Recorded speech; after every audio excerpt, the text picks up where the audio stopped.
Namaste, welcome to episode 9. Episode 8, we concluded with Bhuta Shuddhi. And we said Shuddhikaran or purification of the Panchabhuta. What does it mean? Okay. Now, in this episode, we look at Nadi Shuddhi. Nadi Shuddhi is purification of the nadis. Nadis, as we said, are pathways, pipes, conduits, channels that are formed in the intercellular space of this body, which is 3 trillion cells, which is in nano diameter and nanometers in diameter. Okay. So, when this Nadi Shuddhi happens, that means you are able to clean us. I mean, if the cells are blocked, your pipe is blocked. Okay. Your cells are open, the pipe is open. Okay. So, the 3 trillion cells must have sufficient gap, and then the sufficient gap must be clean. It should not be clogged. Okay. And they should form pathways which is desirous and supportive of the goal that you want. This is a very complex system that we have here, complex science. Okay. But some of you already are endowed with it, that is why you are here. Okay. So, you are alive. So, the Nadi Shuddhi is what is achieved by pranayama. Pranayama is not about, increasing your lung capacity, ability to breathe and all that. That's a way of knowing that you are progressing in your Nadi Shuddhi. A high level of pranayama capability is indicative, it's a metric, it's a measure, it's an instrumentation of knowing the level of your Nadi Shuddhi. But the primary thing that you are doing is Nadi Shuddhi. When Nadi Shuddhis happen, okay, they enable Bhuta Shuddhi, because Bhuta Shuddhi is what is inside the cells. What is not only the inside the individual cells, but also in terms of what is inside in the combination of cells. The combination of cells are your bones, your tissues, your muscles, okay, your organs like heart, lung, liver, etc., your arteries, okay, veins. What flows inside that also is blood vessels. You have, these are also cells. Neurocells that have come together to form a brain, or the cells that have come to form your eyes. Okay. And these two systems, these two organs become a system so that you have a vision. Okay. All this is cell. Okay. So Bhuta Shuddhi transforms the character of your cells. Oh, that's important. That's the content and functions of your cells. Bhuta Shuddhi and Nadi Shuddhi, when Bhuta Shuddhi transforms the content and function of the cells, the Nadi Shuddhi transforms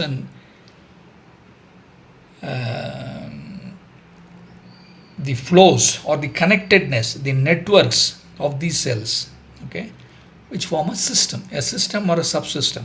Heart is a subsystem. The circulatory system is a larger system with veins included in that, okay. And then there are several systems that we have: respiratory system, excretory system, etc. Those systems then form a full being called the human being. So there is cells. The cells come together to form a system connected through the flows that happen between the cells and how they are coming together. And then it goes into form into a larger system, circulatory system, etc. And then it becomes a human being. So fundamentals are cells. Okay.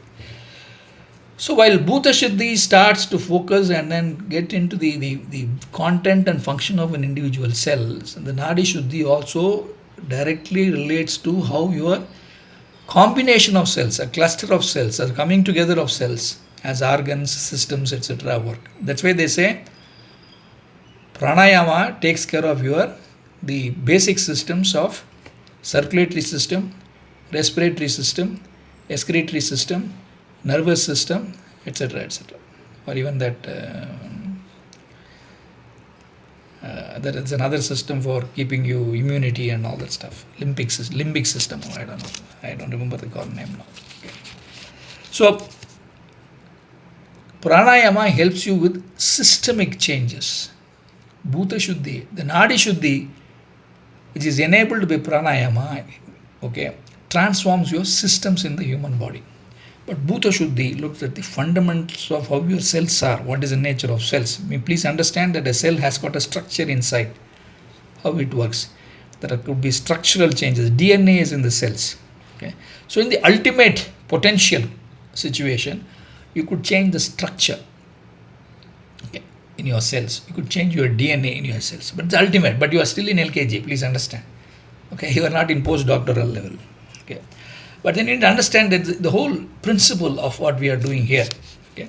And just to make you a little curiosity, okay, please go on Google, word called pyramidal cells. Very interesting.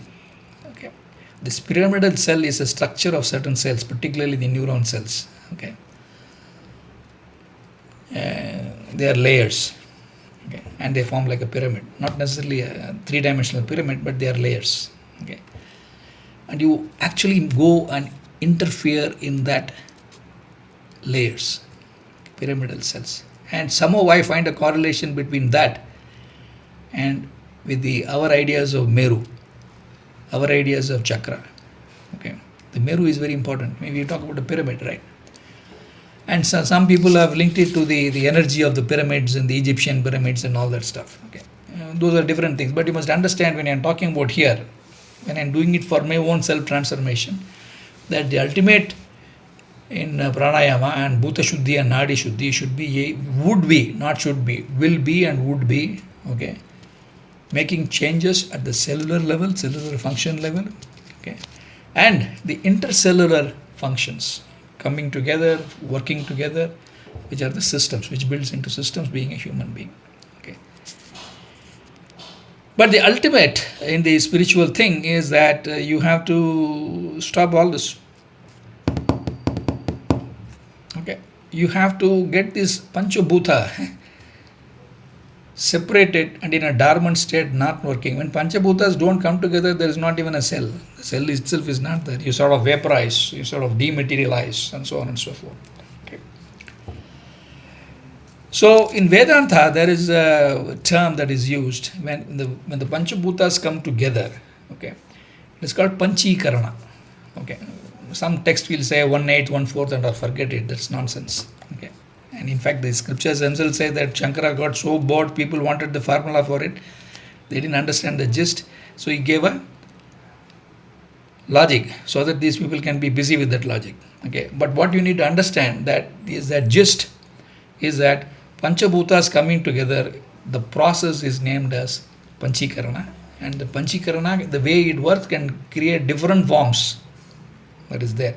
But in the original state, which we'll call it the Shuddha Sattva state later, okay, these Panchabhutas in their 5 elements not mixed together as independent and dormant. Okay, when they are dormant, that means there is no movement. We are not even talking about Vayu. There is no movement. When there is no movement, there is no energy. There is no Shakti. Okay? It's because of movement you cannot get energy. Energy happens. Because the electrons move, you get electricity. If electrons don't move, you don't get electricity. The potential difference has to be from one point to the other so that the electrons will be tempted to move.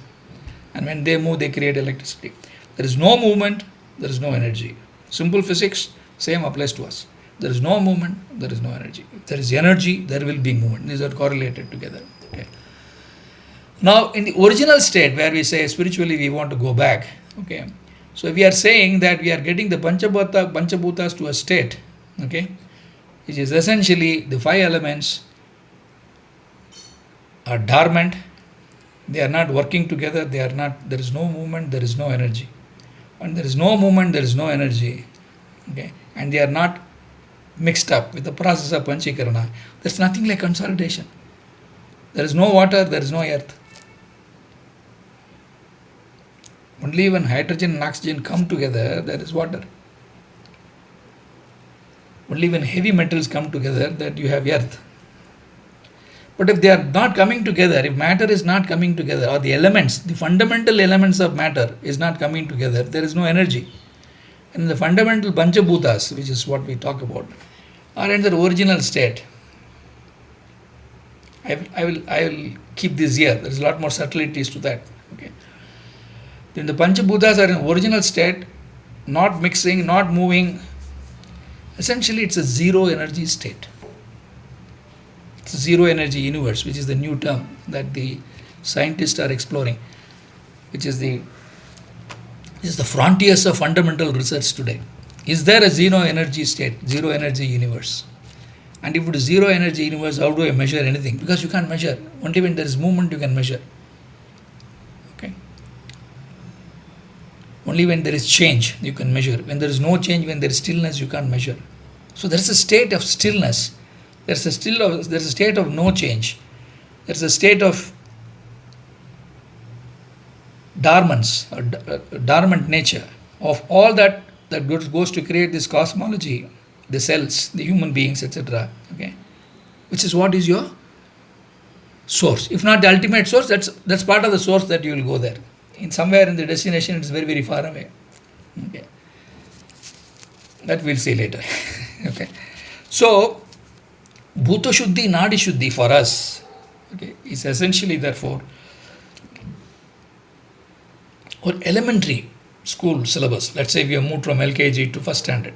Okay, elementary school syllabus in terms of moving towards that ultimate situation, which you can experience here. But mind you, as long as you have your body, your Panchabhutas are still in a Panchikrit state. That means they are in a mixed form. Okay. But what happens when you die? When you die, people say your Bhuta Sharira is disposed of to flames or to earth. Essentially, they say the Panchabhuta has disintegrated to some level, if not to the ultimate level in which they are independently standing. Okay. But the process, the reverse process has happened.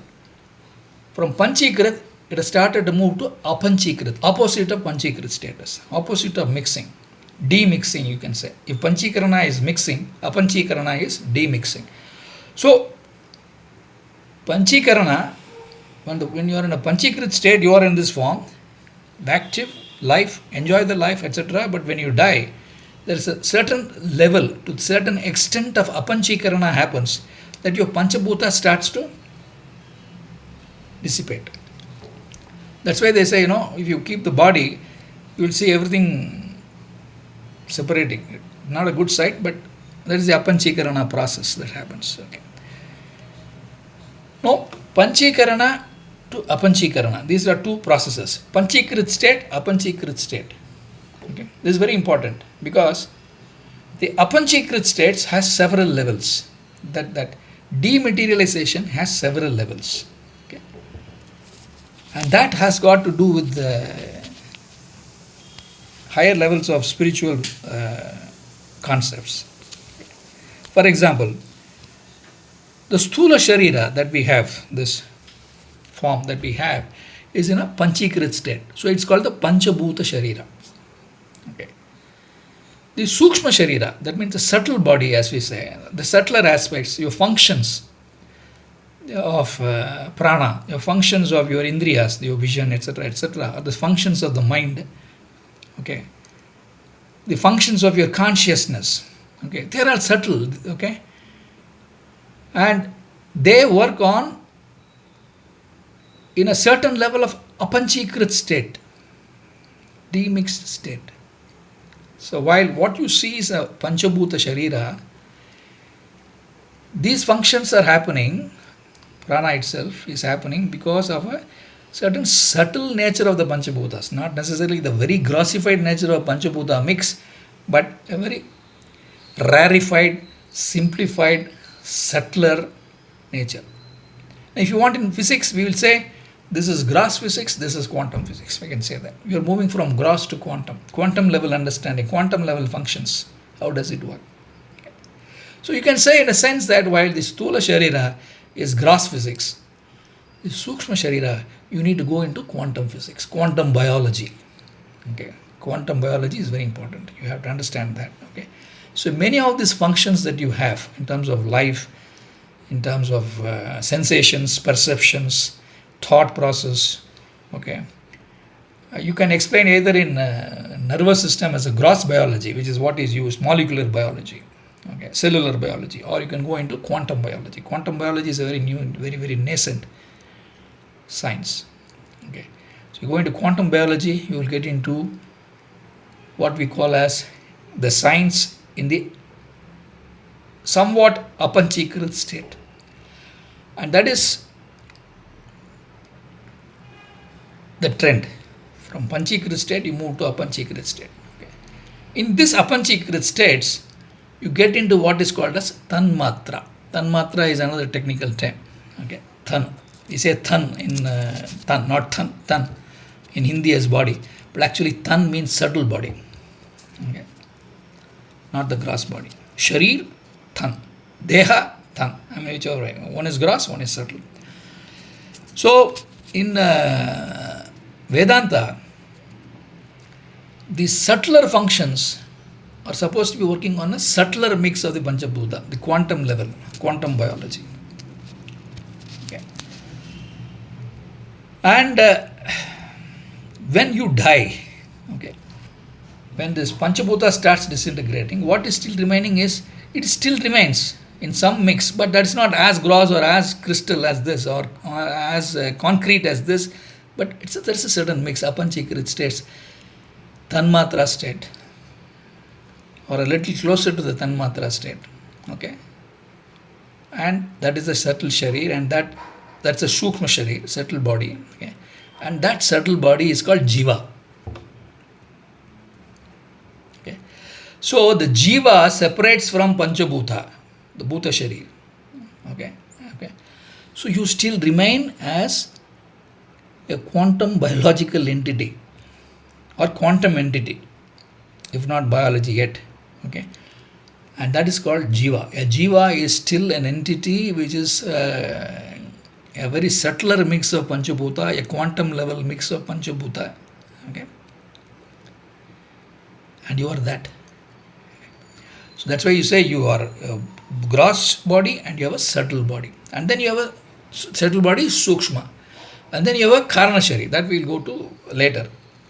That takes you back to why the Panchabhuta in the first place, which were dormant, started to come to mix together. Okay. That takes you to guna, gun, as we say, rajas, tamas, sattva, guna, etc. Okay. So this bhuta shuddhi and nadi shuddhi that we talked about are taking you to some stages of purification. Okay. This purification or changes or transformation that happens, if you are able to go the full length in this birth itself, that means you should dematerialize, you should disappear. That's what some siddhas do.